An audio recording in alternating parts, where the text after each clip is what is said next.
Hey y'all, my name is Michaela. Welcome back to Hospice Nurse Basics. Please subscribe to the channel because I'm new to YouTube and I really want to keep doing this. I kind of enjoy it. So anyway, today we're going to talk about ADLs, which are activities of daily living, and IADLs, which are instrumental activities of daily living. And this is something that I will always incorporate into my narrative note as a hospice admission nurse or just a nurse going out there like a case manager. It's something that's always important to help us paint the picture of how the patient is actually doing. So I might end up doing two different videos so the content doesn't get too lengthy because I'm going to give you my top 8 for both categories. But anyway, let's get straight into it and please subscribe. All right, guys, number 1 on the ADL list is continence. And this is where we will assess for the patient's ability to control their bowel and bladder. So for a patient who is continent, this person's able to control themselves.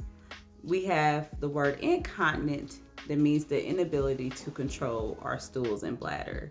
And one person could be both. They may be incontinent of bowel and bladder, or they can be continent of bowel but incontinent of bladder. It's different for every person. Some patients are 50% incontinent of bladder, and the other 50% they make it to the restroom okay. We also have other patients who may only be incontinent after taking certain medications, like a diuretic. So a diuretic is a water pill. So we know that when a patient takes a water pill, they have to urinate more frequently. Or a patient may take a stool softener and become incontinent of bowel, but any other time they're fine. There's also patients who may only be incontinent at nighttime. During the day, they go to the restroom, but at night they may have some accidents or after meals, depending on mobility issues, they may be incontinent. So there's many different reasons, but you want to be able to measure how often or how frequent your patient is incontinent of either bowel or bladder. Okay, going into the second ADL, and that is bathing. So with this, I like to look for the patient's ability to bathe independently, or do they need someone to just kind of stand by and assist them but not really do it for them? Maybe just someone there that's there for safety, to make sure that they don't fall, or just a standby assistant. We may also have some patients who are a one-person assist, someone that needs just one person to do the whole thing for them. Or some patients may need 2 people. There are some circumstances, maybe a bariatric patient who may need 2 people to assist them with bathing. You also have some patients who may just need help with washing the back, or washing their hair, washing their feet. It's good to get very specific. And then also in this category, I like to look at hygiene care, oral care, nail care, just overall as a whole. Okay guys, number 3 is eating and swallowing. And this is where I look for what's called dysphagia, which is defined as difficulty swallowing. So here I look for the patient's ability to chew. Do they have to be told to chew their food, or do they require encouragement during meals or encouragement to swallow? Do they need to be told to swallow? Are they able to use a straw appropriately? When they drink fluids, are they coughing or appear to be choking afterwards? Some patients may pocket the food, which is when they just keep the food in their mouth. It just kind of sits there, but they don't chew it or swallow it. And then you have some patients who may chew the food, but they spit it out. They don't eat it. So that's something to also look for. And then I also like to look for things like aspiration risk.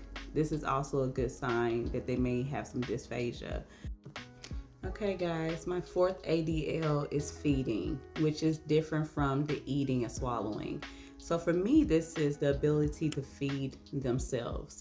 Or do they need someone to hand feed them? Do they only need someone to hand feed them when it involves using a utensil?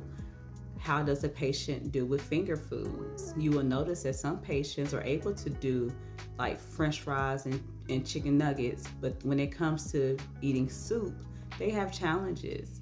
I also like to look at the ability to use a utensil, or also the last thing I like to look at is their ability to complete a full meal. How long does it take for your patient to eat breakfast? For some patients, it could be 20 minutes. You have others, it could take an hour and a half. But overall, just try to be very measurable when you look at the feeding aspect of ADLs. Okay, guys, number 5 for me is transfers and ambulation. So with this, I like to see the patient's overall balance and gait. I like to look for if they need to use a wheelchair or a walker, a Broda chair, a high back wheelchair, any type of assistive device. I like to look at those as well. Are they able to transfer by themselves? Do they need assistance with transfers? How many people do they need to help them transfer? Are they bed bound? Are they wheelchair bound? How many feet are they able to walk before they have to stop walking? Or does this patient wander, just wander around? Are they an elopement risk? Do they have a history of falls? Is safety a huge concern? So this is things that we like to look for when we think about transfers in ambulation. Okay, guys, number 6 for me is communication. And when I think about communication, when I document communication, it involves verbal and nonverbal communication. So this is where I try to look at, is the patient able to make eye contact? Are they able to smile, or do they smile at appropriate times? I also like to see how alert and oriented the patient is.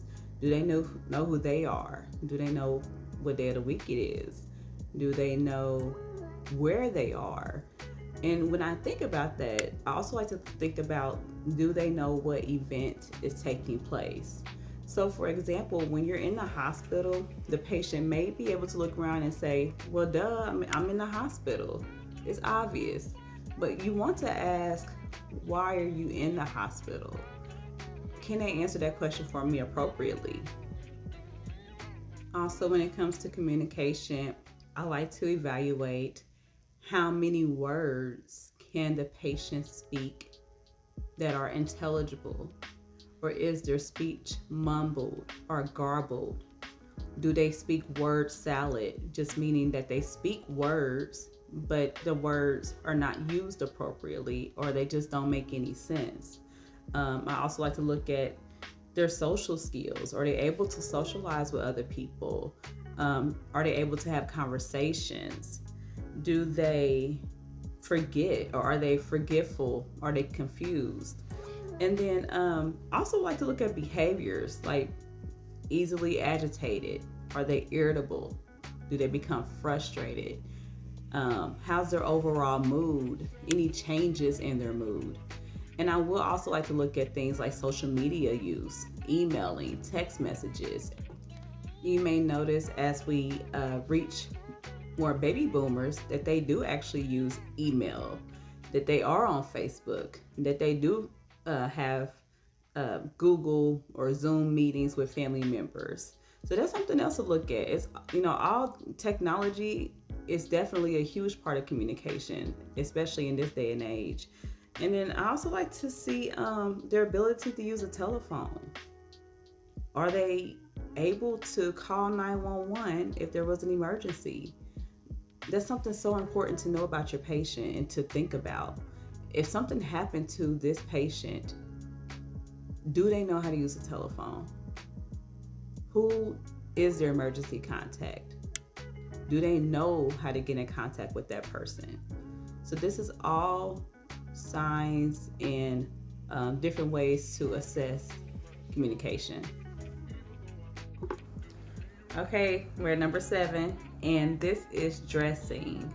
So this is where we will assess the patient's ability to get dressed on their own and to undress on their own as well. So here I like to see if they need help from other people. You may have some patients who aren't able to get dressed, but they are able to undress themselves. You may have others who only need help with maybe their socks or shoes. Or if you have a patient that wears compression hose or TED hose, they may need help with those as well. Some patients only need help with tying their shoes or fastening a shirt or fastening a zipper, using a zipper. I also like to see their ability to appropriately put on clothes. You've had patients who may put on a shirt upside down, or they could put on their pants backwards or their shoes on the wrong feet. Put a jacket on upside down, not know how to fasten a jacket or a coat. So these are all things we like to look for and things that we should be assessing for when we think about the ADL of dressing. All right, guys, we finally have reached number 8 on the ADL list, and this is toileting or toilet hygiene, however you like to look at it. And again, this is different from the level or being able to assess for incontinence versus being continent. This is where we assess for the patient's ability to perform pericare, which is cleaning their underparts appropriately. And so with this, sometimes we might have a patient who has a surgery and they have challenges with cleaning that area, but they're still continent. Think about it. You may also have someone that's had a stroke and they just have some residual side effects from that stroke, and now they do have trouble with toileting. You would have people who may have a catheter bag and they need assistance with cleaning, or someone who has a colostomy. To me, that's toileting, and I will assess the patient's ability to appropriately keep that stoma area clean and change their colostomy bag. And then I also like to look at the patient's ability to get to and from the restroom. Do they have mobility disabilities that could cause them to not be able to get to the restroom in time? Is the house, which I've been in situations where there's not a straight path to the restroom and safety is a concern, or are they using a bedside commode for toileting and hygiene needs? These are all things to look for when assessing. Yep. Okay, those are my top 8 ADLs. Please let me know your opinion, or did I miss anything, or is it something that you all like to look for in ADLs? Leave a comment. Please like and subscribe. I'll see you guys in the next video.